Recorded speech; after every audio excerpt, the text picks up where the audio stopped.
안녕하세요. 한국 다문화 선교입니다. 오늘은 성령 충만의 삶을 가지고 우리 다문화인과 이 예배에 참석하는 분과 함께 이 말씀을 나누도록 하겠습니다. 너무 어렵게 생각하지 마시고 저희가 지금 처음 성경부터 말씀부터 기도부터 전도부터 한 걸음 한 걸음 나왔어요. 그러니까 그걸 너무 생각하지 마시고 편안하게 그냥 성령 하나님께 이게 우리가 충만한 삶을 속에서 어떻게 해야 되느냐를 갖고 저희가 듣도록 하겠습니다. 오늘은 성령 충만의 삶에 대해서 저희가 나누도록 하겠습니다. 성령 충만의 삶. 우리가 살면서 충만한 삶을 살고자 하는 말씀입니다. 이번 주 성경 말씀은 야고보서 1장 14절, 15절 말씀에 대해서 서로 나누도록 하겠습니다. 오직 각 사람이 시험을 받은 것은 자기 욕심에 끌려 미혹됨이니 욕심이 잉태한 즉 죄를 낳고 죄를 장서한 즉 사망을 낳느니라. 야고보서 1장 14장 15절 말씀만 저희가 오늘은 서로 암송을 하도록 하겠습니다.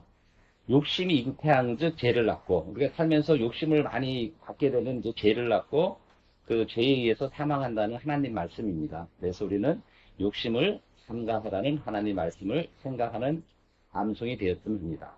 야고보서 1장 14절 15절 말씀. 오직 각 사람이 시험을 받는 것은 자기 욕심에 끌려 미혹됨이니 욕심이 잉태한 즉 죄를 낳고 죄를 장서한 즉 사망이 낳느니라. 저희가 매주 암송을 하는 이유는 이 좋은 말씀을 제가 골라서 이게 외우는 쪽에 은혜를 받고자 하는 겁니다. 다음 주는 시험을 이기는 삶에 대해서 나누도록 하겠습니다. 성령. 좀 애매하죠. 과연 성령이 무언가 이렇게 애매하다고 생각할 수 있는데 하나님, 그 다음에 예수님, 성령, 그러니까 마음속에 있는 그러한 다스림을 성령으로 생각하면 좋을 것 같습니다. 성령.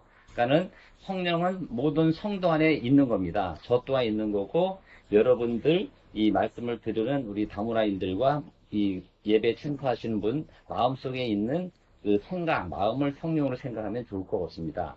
그래서 이 성령에 대한 영역은 이제 말씀, 기도, 교제, 전도 이렇게 함으로 인해서 저희가 성령 속에 임하고 우리가 성령 충만이라는 그런 거 있어요. 마음속에 있는 것이 은혜가 가득 차 있을 때, 그러니까는 이 사람이 기쁨에 차있을 때에 대한 느낌을 성령 충만으로 생각하면 좋을 것 같습니다. 충만이란 말은 이제 지배를 받는다는 뜻이고, 그래서 성령 충만이란 성령님이 지배를 받고 그의 능력으로 채워지는 것을 말합니다. 어떻게 보면 좀 생소하다고 하지만은 우리 그 기독교가 이제 조선시대에 넘어오고 이제 많이 우리가 복음이 확장되고 그 하나님 말씀을 저 생각의 마음속에 받아들인 마음 가운데 행동하든 어떤 말을 하든 하나님이 말씀을 통해서 우리가 한다는 것이 이제 성경에 써 있다는 얘기죠. 그래서 로마서 8장 9절에는 이런 말씀이 써 있습니다. 저가 이제 로마서 8장 9절은 우리가 이제 성경책이 있는데 그 책에 나와 있는 거가 이제 하나님 말씀이고 이 세상 태어나기 전에 이제 하나님이 영으로 쓰신 책이거든요. 그 책에 보면은 만일 너희 속에 하나님의 영이 거하시면 너희가 육신에 있지 아니하고 영에 있나니 누구든지 그리스도 영이 없으면 그리스도 사람이 아니다 이렇게 써 있습니다. 그러니까는 그리스도의 영이 없으면 그리스도인이 아니다는 얘기죠. 그러니까 여러분들이 예를 들어 지금 저도 마찬가지고 여기 있는 분들이 이제 하나님을 믿으시는데 하나님을 믿는 가운데 그러한 마음 속에 하나님을 사모하고 생각하는 마음, 그런 마음을 가져야 된다는 얘기죠. 성령 충만한 사람은 가장 자연스럽고 매력적이고 인간적이고 아름다워지고 명철해지고 분별력이 있고 스스로 선악을 구별하는 온전한 사람이 된다는 겁니다. 에베소서 5장 18절 말씀에는 술 취하지 말라. 이는 방탕한 것이니 오직 성령의 충만함을 받으라 이렇게 써 있으니까 술을 취하지 말라는 얘기죠. 그래서 저도 이제 술을 이제 목사 되기 전에는 이제 술을 많이 먹었는데 저도 요즘에 이 술 취하는 것에 대한 생각을 많이 하게 됩니다. 그래서 술 취하지 말라. 이게 하나님 명령이죠. 그러니까 술을 취하지 말라는 건 술을 먹어도 되는데 많이 취하지 말라는 거죠. 방탕한 것이 충만히 없다는 말씀이고 그래서 이 성령의 잡힌 바 되기 위해서는 마음의 청결함을 가져야 된다는 얘기죠. 누가 성령이 충만하게 하십니까? 누가 우리를 성령 충만하게 하십니까? 이거는 내 자신이 아니라 삼위일체신 하나님이 여러분들한테 성령 충만하게 하기 위해서 이런 걸 말씀을 전하는 거죠. 요한복음 20장 22절 말씀은 이 말씀을 하시고 저희를 향하사 숨을 내쉬며 가라사대 성령을 받으라 이렇게 되어 있습니다. 숨을 쉬며 성령을 받으라 이런 거가 되어 있죠. 사사기 1장 44절 말씀은 베드로가 이 말할 때에 성령이 말씀 듣는 모든 사람에게 내려오사 보시니 저를 믿는 사람들이 다 이름에 힘입어 죄사함을 받는다. 그러니까 사도행전 10장 44절 말씀에 이렇게 되어 있는 겁니다. 그러면 왜 성령 충만을 받아야 합니까? 우리가 왜 성령의 충만을 받아야 된다는 이유는 요한 1서 1장 8절에 써 있습니다. 우리가 예수를 믿고 새로운 생활을 시작하더라도 육신을 입고 이 세상에서 사는 한 죄 짓는 것을 피할 수 없습니다. 그러니까 세상에 살면서 죄 지을 수 있는 걸 피할 수 없는 거예요.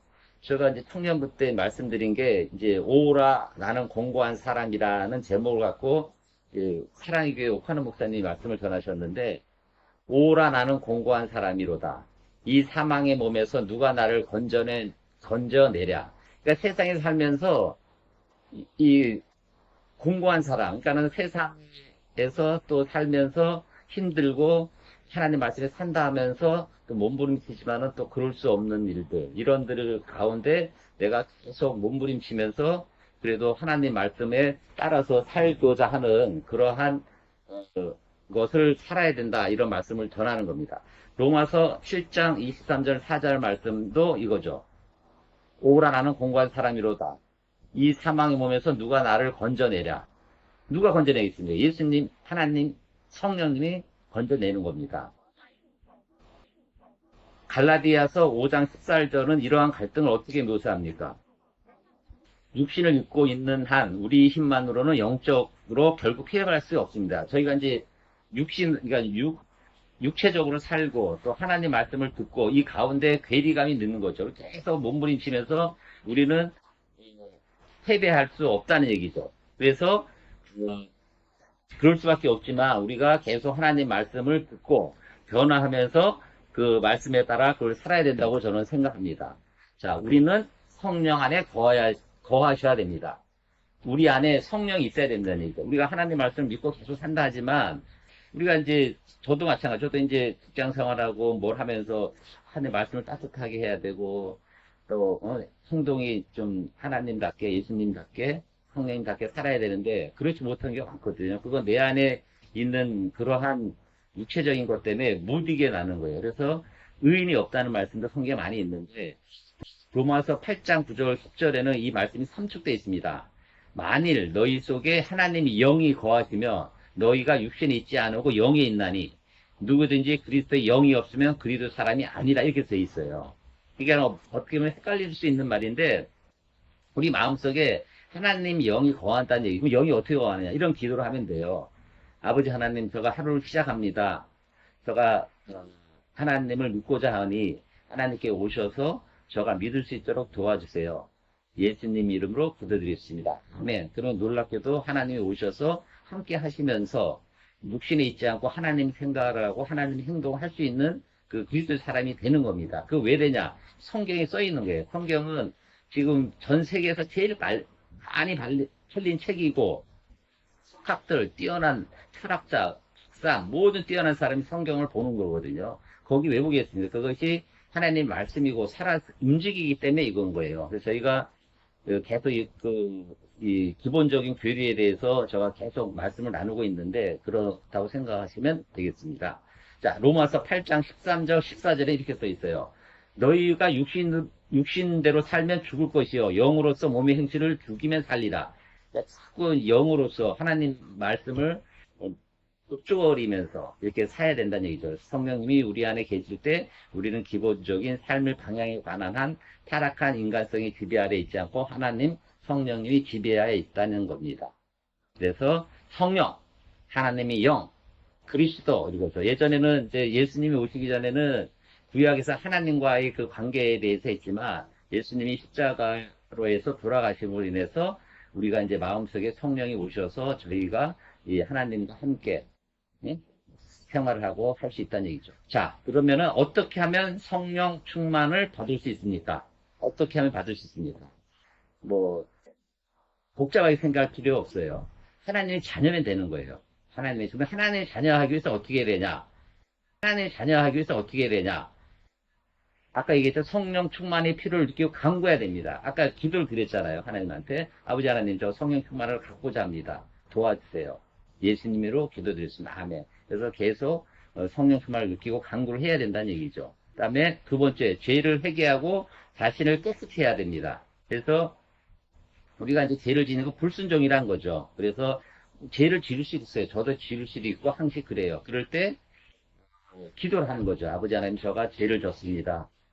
아버지 하나님, 저가 용서해 주세요. 예수님 기도드렸습니다. 아멘. 이렇게 해서 기도하는 거예요. 우리 믿음의 조상 다윗이 솔로몬의 왕이 아버지 아닙니까? 그 다윗도 어떻게 보면은 자기 왕일 때 제자 아내를 좀 뭐 가까이 해서 간음을 해서 자식을 낳았는데 그 자식이 솔로몬이거든요. 그때 어떻게 하나님과 번제를 한 거죠. 자기 아내 이외의 신하의 아내를 범했으니까. 그래서 우리의 아내 아닙니까, 그죠? 그래서 그럴 때 그는 기도를 하는 거예요. 아버지 하나님, 저가 나쁜 짓을 했으니까 용서해 주세요. 아멘. 그러니까 하나님은 축복을 주셔서 솔로몬을 왕으로 삼고 있겠죠. 물론 좀 벌칙을 받았죠. 이거는 나중에 제가 설명을 드리겠지만, 그래서 우리는 제일 중요한 것은 회개, 하나님을 찾으면서 기도를 하는 거죠. 세 번째, 하나님께 내 삶을 의탁하면 됩니다. 의탁. 내 삶을 하나님께 맡기는 거죠. 내가 내 자신대로 사는 것이 아니라 내가 뭐 예를 들어 이번 주에 어떤 일을 하겠다 이렇게 하는 것보다 하나님께 내 삶을 맡기는 거예요. 맡긴다는 거는 교제를 하는 거죠. 하나님과 나의 교제를 하는 거는 기도죠. 기도를 드리면서 아버지 하나님, 내 삶을 아버지 하나님께 의탁하고자 합니다. 아무것도 모릅니다. 도와주세요. 예수님으로 기도했습니다. 아멘. 도와주는 거죠. 교회에 새벽기도 나가면 할머니 한 분이 진짜 뭐 초등학교도 간신히 나온 분인데 성경을 저보다 많이 알아요. 어떨 때 목사님보다. 그분은 꼭 그 기도를 드리면서 성경책을 본다는 거예요. 저가 한글도 잘 모르지, 좀 해석이 난해하지만 저가 도와주세요. 그러면은 하나님께서 이 성령이 읽을 때 머리 쏙쏙 들어오는 거예요. 어느 날 그 성경책을 보면 진짜 머리 쏙쏙 들어오는데 오늘 날 무슨 말인지 모르겠어요. 찬양할 때도 어떤 날은 막 눈물 뚝뚝 흘리는데 어떨 때는 그냥 이게 무슨 노래지 이러거든요. 그거는 내가 기도를 안 해드리고 하나님을 찾지 않기 때문에 그런 거예요. 그래서 하나님을 찾으면은 오시는 겁니다. 그래서 여러분 항시 생활을 의탁하다는 것을 부탁을 드리고 다섯 번째 성령 충만을 받은 결과만 우리가 충만을 받을 때 저한테 이로움이 있어야 되는 거 아닙니까? 예를 들어 나쁜 일만 생겨 안 좋은 일만 생겨 그러면은 그 결과가 안 좋은 거죠. 근데 성경에 나와 있습니다. 성령 충만을 받으면은 어떤 결과가 생기냐면 첫 번째 그리스도의 성품이 드러나는 거예요. 내 자신이 좀 뭐랄까 좀 희생적이 되고 좀 뭔가 좀 틀려지는 거죠. 다른 사람과 구별이 되는 거죠. 사람을 생각하게 되고 좀 이렇게 욱하는 것도 가라앉히고 좀 사랑을 남들한테 주려고 하고 이렇게 돼요. 그래서 갈라디아서 5장 22절 23절에 이렇게 써 있어요. 오직 성령의 열매는 사랑과 희락과 수평과 오래 참음과 자비와 양성과 충성과 온유와 절제니 이 같은 것을 금지할 법이 없느니라. 그러니까 성품이 이런 거예요. 사랑, 그죠? 사랑, 희락, 그리고 평, 오래 참는 거죠, 내 자신은. 그죠? 자비, 베풀고, 양선, 충성, 온유, 절제하는 거죠. 아까 술 취하지 말라 이런 게 절제 아닙니까? 그래서 이런 것이 성품이 드러나게 돼 있는 거예요. 그래서 삶이 틀려지는 거죠. 두 번째는 복음을 전하게 되는 거예요. 복음 뭐냐면은 내가 받은 이러한 좋은 기쁨을 주변 사람한테 전하는 거죠. 그래서 오직 성령이 너에게 임하시면 너희가 권능을 받고 예루살렘과 온 유대와 사마리아 땅끝까지 이르러 내 증인이 되리다 하시는 겁니다. 증인. 복음을 전하게 되는 거죠. 필요에 따라 각종 은사가 나타납니다. 은사. 뭐 예를 들어 뭐 방언이라고 표현하기 뭐하죠. 이제 방언의 은사도 될 수도 있고 내가 뭐 뜻하지 않는 좋은 일도 일어날 수 있고 그래서 초대교회가 성령 충만했을 때 어떤 일이 일어났습니까? 초대교회는 방언으로 많이 일어났는데 그다음에 신자들이 이제 은사를 개별적으로 목적대로 사용하기 위해서 이게 은사를 많이 주는 겁니다. 그래서 요거는 이제 은사, 그러니까 하나님께서 주시는 은사, 은사가 있어요. 뭐 예를 들어 예언의 은사, 섬기는 일, 가르치는 은사, 권위하는 자, 구제하는 자, 성실함, 다스리는 자, 부지런함, 긍휼을 베푸는 자, 즐거움 이런 은사가 있어서 저도 내 자신은 과연 어떤 은사가 있냐? 저는 이제 즐거움을 뭐 부지런함, 그리고 좀 다스린다고 표현하면 이제 섬기는 성실함 이러한 능력을 하나님께서 주시는 겁니다. 여러 가지 은사가 이제 여러 갈래를 이루는 것에 대해서 저가 이제 좀 나타난 거고.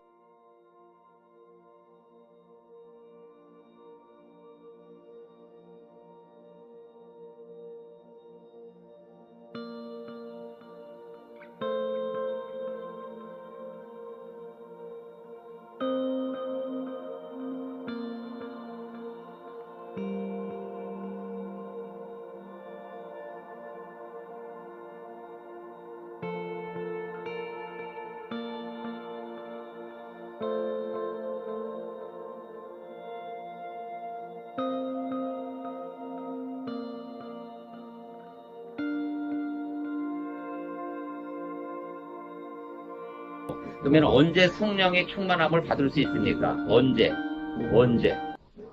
받을 수 있습니까? 처음 요한은 물 세례를 베풀었다 나오면 몇 날이 못돼 성령으로 세례를 받으리라 하셨습니다. 모든 믿는 자에게 성령을 부어주신다는 약속입니다. 성령 충만을 받을 수 있으니까 언제? 믿었을 때, 성령 세례를 받았을 때 이렇게 되는 거죠. 그 다음에 처음 계속적으로 이제 성령 충만을 계속적으로 받을 수 있다는 겁니다. 그래서 오늘 말씀은 성령 충만의 삶에 대해서 저희가 말씀을 나눴습니다. 그래서 저희가 오늘 이 더운 날씨, 무더운 날씨, 여러분 하나님께 기도하고 하나님의 성령을 받아서 충만하면서 주변 사람들에게 사랑을 전하는 한 주가 되었으면서 저희가 오늘 말씀을 전합니다. 자, 기도드리고 축도드리고 예배를 마치도록 하겠습니다. 기도드리겠습니다. 아버지 하나님, 오늘 부족한 저가 아버지 하나님 말씀을 갖고 나눴습니다. 성령 충만한 삶. 아버지 하나님 뭔지 모르고 답답하고 어렵지만 아버지 하나님께서 저희 부족한 저와 우리 사람들에게 오셔서 우리가 성령 충만한 삶과 아버지 하나님을 알 수 있는 그러한 은혜를 주시옵소서. 모든 걸 감사하고 살아계신 예수 그리스도 이름으로 감사하며 기도드렸나이다. 아멘. 축도드리겠습니다. 이제는 우리 주 예수 그리스도의 은혜와 하나님의 사랑하심과 성령이 감동 감화 역사하심이 오늘 예배를 드리는 주님이 귀한 자녀들과 그들이 삶 위에, 가정 위에, 직장 위에 이제부터 영원까지 함께 있을지어다. 아멘.